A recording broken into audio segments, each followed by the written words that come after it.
and welcome back to this week's little bite of the Uncovery Podcast. My name is Maddie Quinlan, and I'm in recovery from anorexia, and I talk about it on this podcast. Sometimes I talk about it by myself, sometimes I talk about it with guests, and today, if you're new, this is called a little bite, which is a smaller episode. Usually covers things that maybe don't warrant an entire long episode, but something either that I've been reflecting on, thinking about, going through. So today I'm talking about the dramatics or lack thereof in eating disorder recovery. I've been feeling a bit like I have recovery imposter syndrome, and that has to do with the expectations that I've had about what recovery would entail and involve versus what it's been in reality in my life. And the reason that I want to talk about it is that the mental game that plays is that if you're not struggling so hard every step of the way, and there's not this dramatic experience of eating disorder recovery, that maybe you weren't that poorly off to begin with, or maybe you didn't really have an eating disorder at all. But I think that that's a really harmful narrative and would discourage people from continuing to get along with recovery and to go all the way with it. So these are these things that I imagined that I would be going through during eating disorder recovery. Just, based on the things that you see maybe online or things that you've read or even some things that other people have maybe experienced that you've seen. But things like breaking down at every meal, and crying over the tiniest things happening and screaming and throwing food and chaos and fighting and yelling and hospitalizations and that hasn't been my experience, especially not this kind of go round of recovery. I haven't even had really a ton of crippling anxiety, whereas in the past I would have had more. But I've had just little bits of sort of consistent hum of anxiety, or having things sort of in the back of my mind, and this little negotiating eating disorder voice kind of ever present, but not so dramatically, because I've really just sort of stuck to the plan, and I've really been putting one foot in front of the other. So if anything, recovery's actually been quite boring. If I had any complaints about it, it's not the volatility, it's not the drama. It's the banal sense that, we just get up and do this over and over again. So it's not that it's so hard and dramatic. It's so hard, but it's quiet. And I don't know if that's a worse way to feel in some way, because you're just sort of plodding along. You still get these moments of clarity, and you get to reflect back and see those changes happening.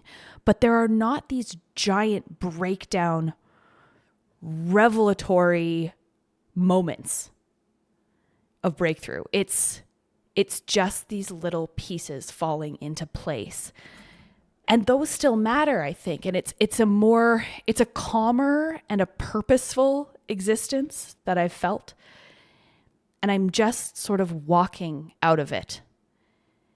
I didn't break down when I was getting rid of the clothes that I know are not my clothes. Those are not my clothes anymore.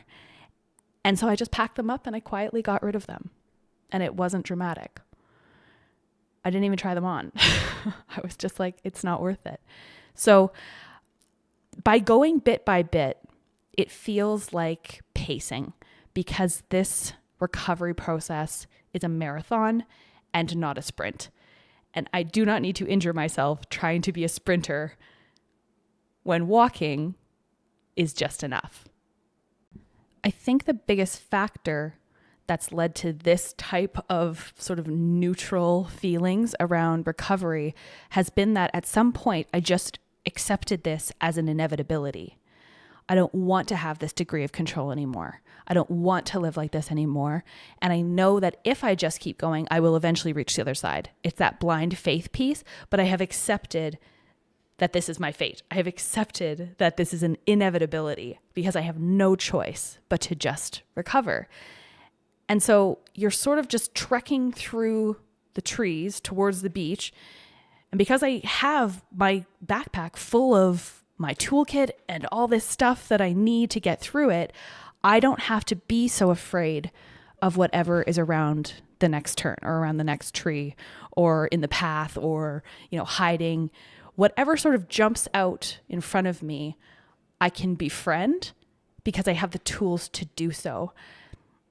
And this may be something that is a result of the previous therapy that I've done. Everything that I've done in the past has led me to this particular point of recovery where I decided that's enough. This is it. And that's all those things that are in that backpack, that are in that toolkit. So that's I think part of what it is that makes this whole scenario just less dramatic. And I didn't expect it to be exciting, but I expected it to maybe not be just so boring. The CBD probably helps. The self-care and not overexerting myself probably helps. Getting COVID at the beginning of this year and being forced to lay down probably helped. All of these things sort of came together to chill me out a little bit, because the things that make you panic stop making you panic when you have to face them and you survive. Not to mention just the more that you eat and the less you starve, your anxiety just naturally decreases the more that you're nourishing yourself. So I would never want someone else to feel invalid if they're just quietly getting through an eating disorder or disordered eating or whatever they're struggling through, but they're just doing it quietly. You're going through it, you're moving on, or gasp, you're actually enjoying it. I think I've always wanted to eat and I'm happy in moments that I quote unquote get to eat things, with the knowledge that I never, ever, ever have to diet and restrict again. I've decided to choose recovery forever and hope and believe that I can embrace that freedom along with what comes with it. But whether I'm doing that vocally or whether or not that's happening quietly, I'm just saying that all of it is okay. It doesn't have to be outwardly dramatic. I still see you if this is your experience, because inside, no matter what's happening outside, it's still really taxing on some level, whether or not it's dramatic.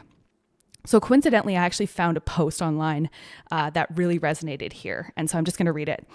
This is a reminder for anyone who has ever struggled with enjoying the recovery process. This may not feel relevant to you all, but it's something that I experienced very much in my recovery journey, and so I felt it was important to share.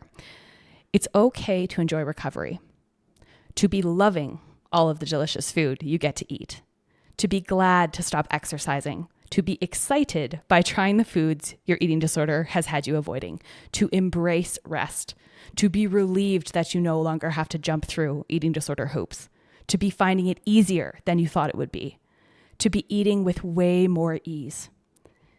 And so it doesn't invalidate anybody's eating disorder to be enjoying recovery.